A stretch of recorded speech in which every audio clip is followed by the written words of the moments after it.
ঝর্ণা বুকে যখন তখন পাগল ভেঙে ঠোঁটের ধারে বৃষ্টি শেষে হঠাৎ জীবন রামধনু ওই আকাশ পারে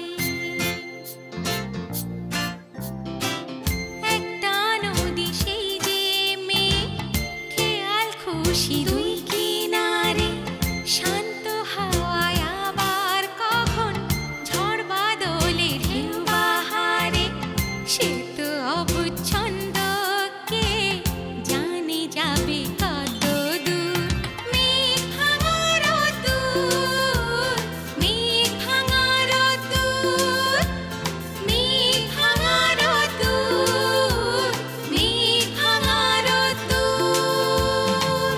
রিমি আমাকে তার হৃদয়ে এই তন্ময়ের জন্য এতটুকু ভালোবাসা বাঁচিয়ে রাখিনি। এসব তুমি কি বলছো? তুমি আমাকে বলতে বাধ্য যে তুমি মিষ্টির সঙ্গে কেন দেখা করেছো। আমি তোমার বস and I am your wife. So, answer me.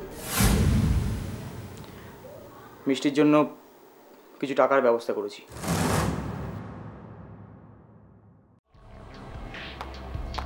এই যে মহাদেব বাবু, রিমি ইন্ডাস্ট্রির ম্যানেজার, মুখ শুকনো করে দাঁড়িয়ে আছে কেন? কিছু বলো। চুপচাপ দাঁড়িয়ে আছে। কি আর বলবে?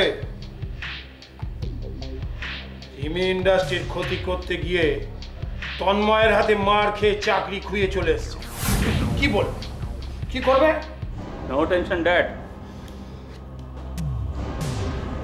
এখন দাঁড়িয়ে থাকবে আর তালি বাজিয়ে বাজিয়ে নাচবে। আপনারা আপনারা আমাকে যে কেন শুধু শুধু এভাবে দোষারোপ করছেন আমি কিছুতেই বুঝতে পারছি না। আচ্ছা, একটা কথা কেন বুঝতে পারছেন না? আমি তো ওই মেশিনে আনা মাল আপনার গোডাউনে গিয়ে পাল্টেছি, কিন্তু এই কথাটা তন্ময় জানলো কি করে? সেই কথাটাই তো আমি বলছি। আমাদের কোম্পানির গোপন খবর বাইরের লোকের কাছে পাচার হলো কিভাবে? আমার মনে হয় যে এখানে সর্ষের মধ্যে ভূত আছে। নিশ্চয়ই আমাদের মধ্যে কেউ বেঈমান আছে।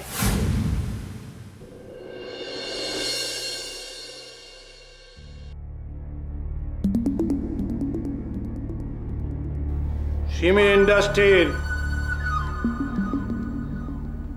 ভেতরে থেকে ক্ষতি করা যত সহজ ছিল, চাকরি খুইয়ে সেটা তুমি আরো কঠিন করে দিলে।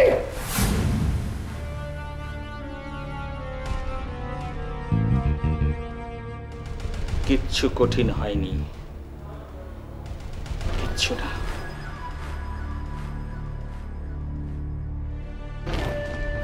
বরঞ্চ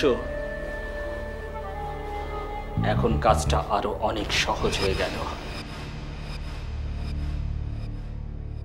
এতদিন যা আমি লুকিয়ে লুকিয়ে করতাম, এখন আমি তা প্রকাশ্যে সবার সামনে করব।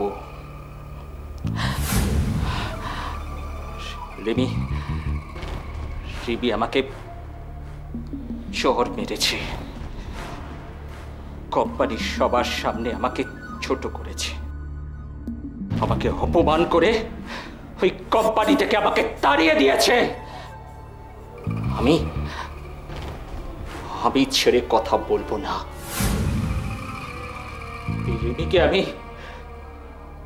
রিমিকে আমি শিকারী কুকুরের মতন ছিঁড়ে খাবো, ছিঁড়ে খাবো। রানী, রানী, আমার লোকজনদের সবাইকে খবর দিয়ে দাও। লড়াই এবার হবে সামনাসামনি, ফেস টু ফেস, কোনো লুকোচুরি আর নয়। No tension dad. আমি শক্তু, সনি সবাইকে খবর দিয়ে দিচ্ছি। হ্যাঁ, আগুন লাগিয়ে দেব এই কোম্পানিকে, ছাই হয়ে যাবে এক নিমেষে। শ্মশানে পরিণত হবে রিমি ম্যাডামের যত অহংকার, যত দর্প, সব নিমেষের মধ্যে আমি চূর্ণ করে দেব।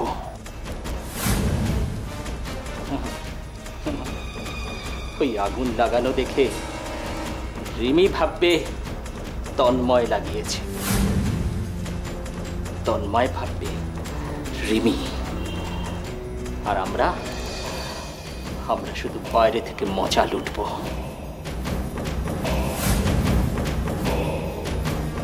মজা মজা লুটবো, মজা। তবে আর দেরি কেন? শুভ কাজটা এখনই শুরু হয়ে যাক। ওই আগুন লাগার দৃশ্য আমি নিজের চোখে দেখতে চাই। সব ব্যবস্থা আমি করে দেবো। চলো।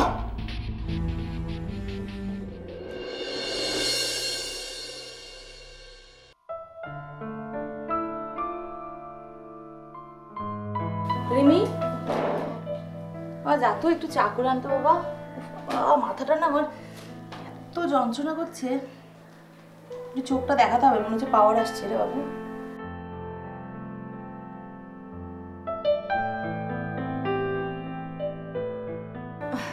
কিরে, কি এত মন দিয়ে পড়ছিস?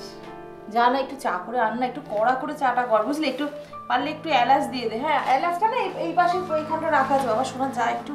বাবারি বাবারি বাবা, কি মাথা! এই সাইড ভীষণ টনটন করছে রে। একটু যা শোনা। চা? হ্যাঁ, একটু চা, একটু কড়া করে করবি। হ্যাঁ, দুধটা একটু বেশি দিস। চা মাই ফুট। রিমি চৌধুরী চা করবে আপনার জন্য? আপনি এটা ভাবলেন কি করে? কি হয়েছে তোর? কি হয়েছে তুই এরকম করে কথা বলছিস? হ্যাঁ, আপনার বুঝি এটা খুব অভ্যাস না যার তার গায়ে হাত দিয়ে কথা বলা, মানে অচেনা লোকের গায়ে হাত দিয়ে কথা বলা? দেখুন, আমি আপনাকে একটা কথা খুব ভালো করে বলে দিচ্ছি, আমার গায়ে কিন্তু আপনি হাত দেবেন না। আপনি ভুলে যাবেন না কি আমি রিমি চৌধুরী।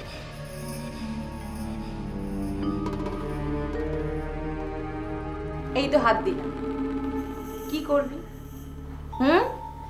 বুঝেছি, তুই বোধহয় তোর মায়ের উপরে কোনো কারণে রাগ করেছিস। কি করেছি বল না? রাগ? করেছিস আমার উপর। রাগ কার উপর করেন জানেন? মানুষ রাগ কার উপর করে? যাকে সে ভালোবাসে, যাকে সে নিজের মনে করে। হ্যাঁ, আপনি কে? আপনি কে যে আমি আপনার উপর রাগ করতে যাব? আর তাছাড়া আপনি কি ভেবেছেন আমি আপনার চাকর? আপনার মাথা যন্ত্রণা করছে তার জন্য আমি চা করে আনব?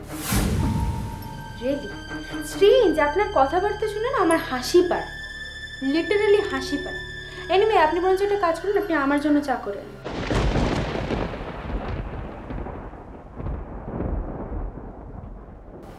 আমি কি কোনো ভুল করেছি? আমি কি কোনো অন্যায় জন্ম দিয়েছি?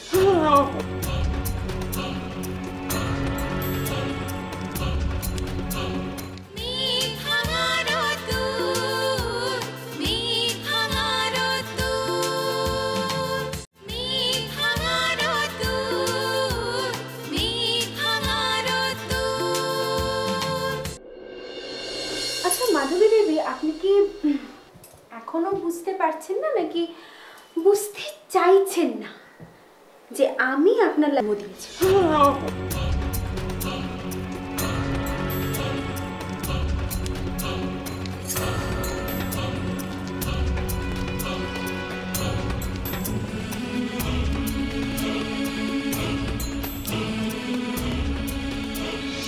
এসব তুই কি বলছিস? তুই জানিস তুই কি বলছিস? অফকোর্স আমি জানি। দেখুন, আমি যেটা সত্যি ঠিক সেটুকুই বলছি। আপনার কিন্তু আরেকটাও ভুল আছে। জন্ম তো দিয়েছেন, তার সঙ্গে আপনাকে মানুষও করতে পারতেন।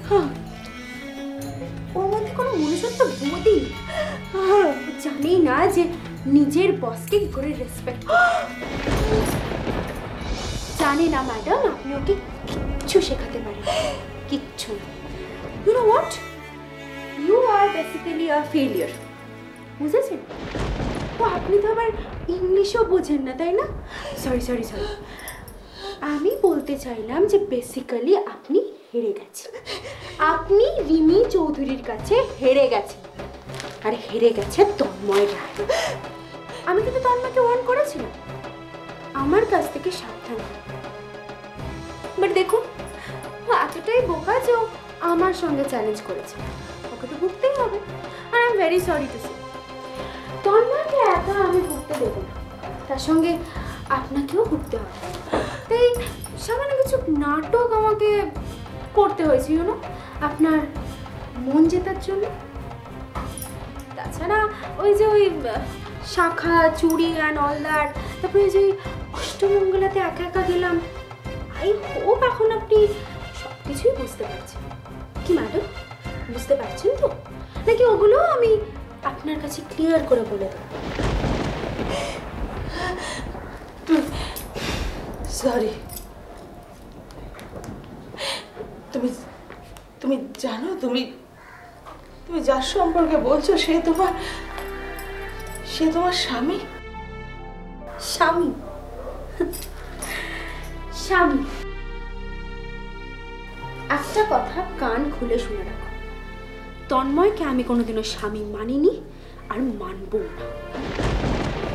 তাই প্লিজ আমাকে সব ভুলভাল কথা বলে আমার মাথাটা আর গরম করাবে না। স্বামী বলে মানুনি মানে? তাই আমি করতে বাধ্য হয়েছি। এনিওয়ে আমার সব কিছু তো প্ল্যান কমপ্লিট হয়ে গেছে, আমি আপনার সঙ্গে আর কথা বাড়াতে চাই না। আর আপনি বললেন না যে লোক সমাজে একটা দেখানোর ব্যাপার আছে, আমি না 2 দিন পরে ডিসাইড করব কি সো কল শাখা চুড়ি এগুলো খোলা যায়। না না না না, রিমি রিমি,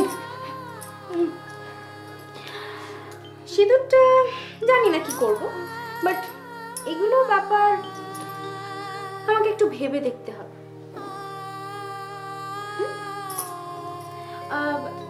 আপনাকে আমি আরেকটা কথা জানিয়ে রাখি, আপনি না আপনার ওই মাথা মোটা ছেলেটাকে একটু বুঝিয়ে বলবেন যে আপনি সব কিছু জেনে গেছেন। তাহলে আমাকে আর এই নাটকটা চালিয়ে যেতে হবে না। তাছাড়া অনেকদিন ধরে আমার ম্যানিকিওর পেডিকিওর কিচ্ছু করা হয়নি। যাই হোক, আমি ঘরে গেলাম, আপনি একটু চা করে পাঠিয়ে দিন, আর আমি ওই বেরোবো, বুঝলেন তো? আমার উপরে শাড়িগুলো রাখা আছে, আপনি একটুখানি আয়রন করে দেবেন।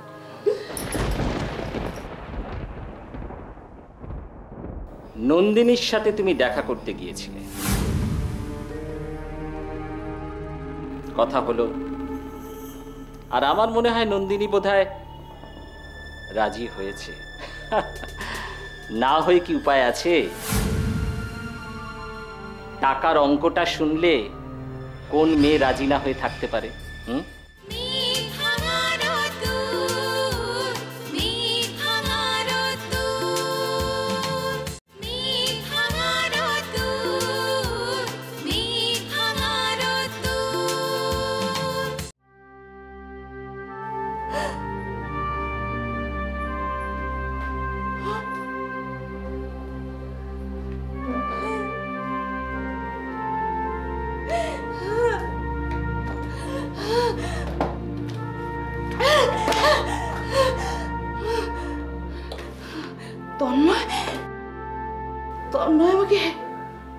তন্ময় আমাকে এত বড় একটা জিনিস লুকালো। তন্ময় আমাকে এত বড় কথা লুকালো কেন? আমার রিমি আর আমার নয়।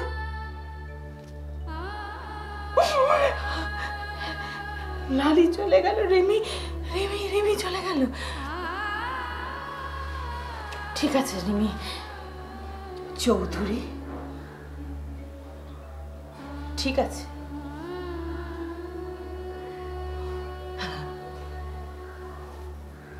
এবার তোমার সাথে আমার ছেলের সম্পর্কটা কি হবে আমি জানি না। মাধবীর সাথে লড়াই করার জন্য এবার তুমি রেডি হও। মিস রিমি চৌধুরী।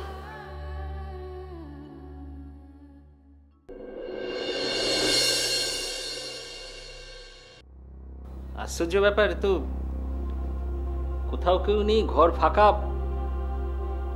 রনি, কি হলোটা কি? আমাকে ফোন করে নিজে ডাকলো।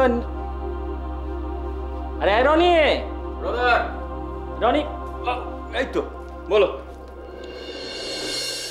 কি বলি বলো তো, তুমি নিজে ফোন করে ডাকলে আর তুমি গায়েব হয়ে গেলে। মাধবদা, আমি গায়েব হইনি। আরে মামা বলছে চল চল চল ব্যাংকে চল, চলে গেলাম, নাহলেও ছাড়বে। মাধবদা,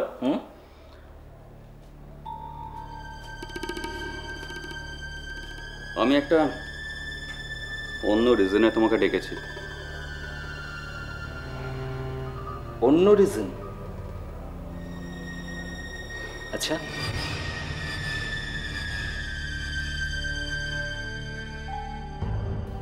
রিজনটা বোধহয় আমি জানি। হ্যাঁ, আর সেটা হলো নন্দিনীর সাথে তুমি দেখা করতে গিয়েছিলে, কথা হলো, আর আমার মনে হয় নন্দিনী বোধহয় রাজি হয়েছে। না হয়ে কি উপায় আছে? টাকার অঙ্কটা শুনলে কোন মেয়ে রাজি না হয়ে থাকতে পারে? কি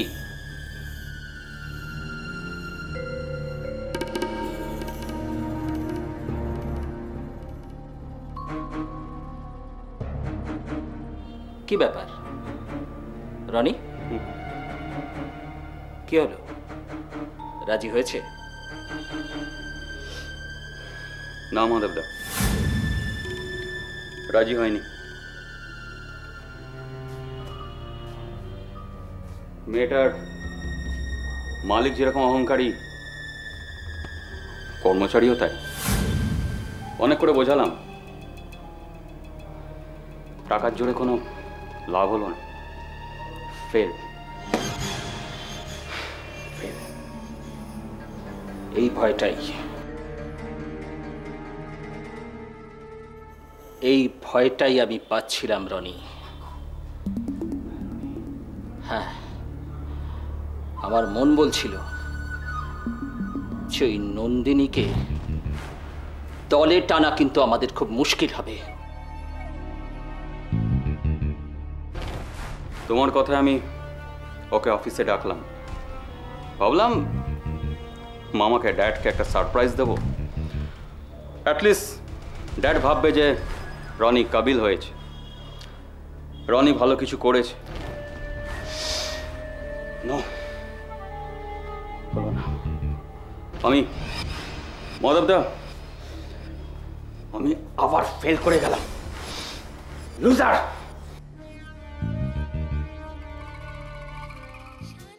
চুপ করে আছো তুমি? হ্যাঁ, তন্ময়, তুমি না একটা জিনিস বারবার ভুল করো। তুমি কেন এটা বোঝো না যে তোমার ক্লাস আর আমার ক্লাস পুরোপুরি আলাদা? আর কি তোমার মা? Who the hell is she? আমার সব জানার দরকার নেই। তোমার মা কষ্ট পেয়েছে, তোমার কেন আই ডু? তুমি খুব ভালো করে জানো আমার যাদেরকে ভালো লাগে না আমি তাদেরকে শেষ করে দিই। সিম্পল। আমার তোমাদেরকে ভালো লাগেনি তাই তোমাদের লাইফটাকে শেষ করে দিয়েছি, আর কিছু